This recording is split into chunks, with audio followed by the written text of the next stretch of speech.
This endgame deals with a rook versus bishop situation. Now, the key here is that the corner which the black king is in is a dark square corner, and black has a dark square bishop. This is no good for black, and this is now winning for white. Why?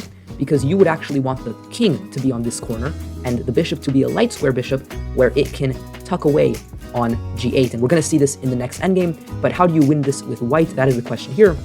And the truth is, you simply harass this bishop. You attack it. There's a number of wins, but this is, I think, the most simple one. And now, well, if the bishop just moves randomly, like to the middle of the board, you can play rook d1 here. And of course, the threat is checkmate. And this is what you're going to be using, this tactical idea of attacking the bishop, but skewering some checkmate, or maybe the king also sometimes is just going to be there. So there's going to be some tactical ideas along a file or rank that will allow you to win these positions. And the bishop can defend this square, but you can continue attacking it with one of these two moves. Both of them do the work. For example, this, now c6, and now the bishop does have to part ways with itself, because ultimately checkmate is threatened if the bishop moves somewhere randomly. So the bishop has to come here. It's the best move, but now the bishop is lost, and albeit the king walks away, this is simply winning. So key here, if the bishop and the king both need a fight for this corner square, that's not good. Whereas in a situation like this, the bishop can now, instead of going to the corner, come to the second square. And now, although, white still has decent chances to make some complications, this is theoretically drawn. And what is the technique to draw this with black? And by the way, this is now endgame number 7. Well, the technique to draw this with black is to simply always situate your bishop on this square. So white here would want to just attack the bishop like before. So something like this.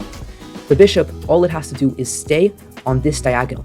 The second it moves somewhere else, of course, there's checkmate. But as long as the bishop stays on this diagonal, something like this, these checks are meaningless. The bishop simply tucks away here, and because the king and bishop are not competing for the same square, they're very happy in this compact situation, and there's nothing white can do. In fact, white has to be a little careful of stalemate. Something like this, or moving the king, would be stalemate. So instead, white can continue to try to push in this situation by moving the rook somewhere, but nothing works here. The bishop simply exits from its square, and again, as long as it stays on this diagonal, so something like this, or moving here, for everything here is very similar, but as long as it stays on this diagonal, as you see here, there's nothing white can do. The bishop always returns, blocking the check and threatening stalemate. So these distinctions between these two endgames, where the bishop and king compete versus they don't compete, is a huge one to understand, and I think also a very neat trick to understand who is winning, or if it is a draw. Now, endgame number 8 dealt with a king and knight versus king and rook instead.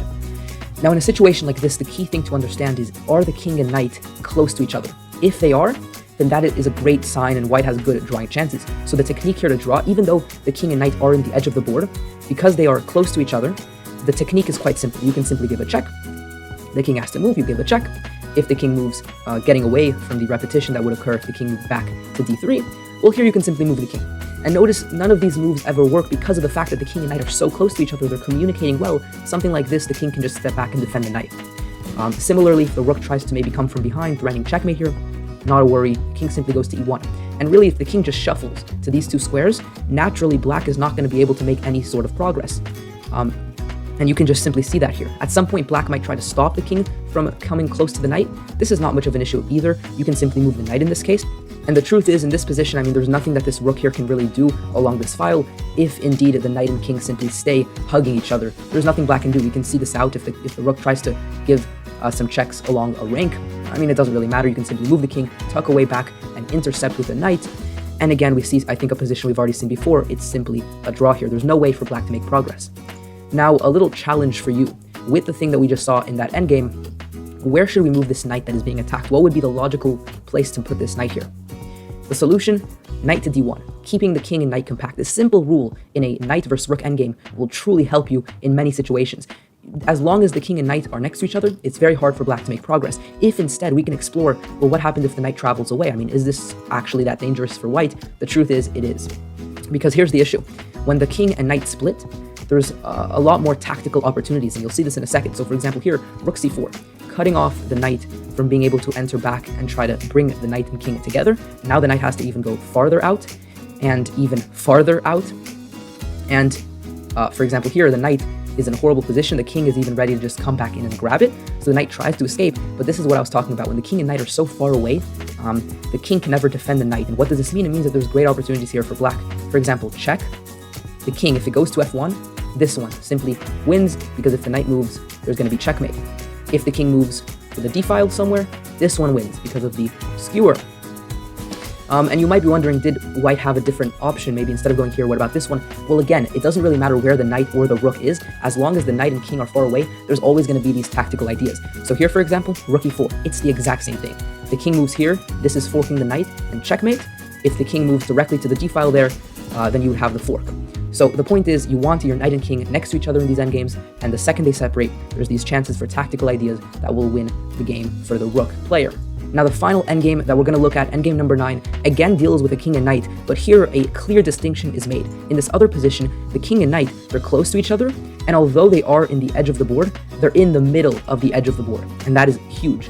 If instead the king and knight are close to each other, they're on the edge of the board, but they're in the corner, then black has incredible chances to win this position. And it doesn't really matter how the king and knight are placed. We can switch the order here. For example, this position doesn't matter. We can also put the knight one step above. As long as the knight and king sort of occupy these squares here, there's going to be great chances for black. And how does black win this? Well, if it's black to move, this is simply checkmate. And if it's white to move, then white has to give away the knight.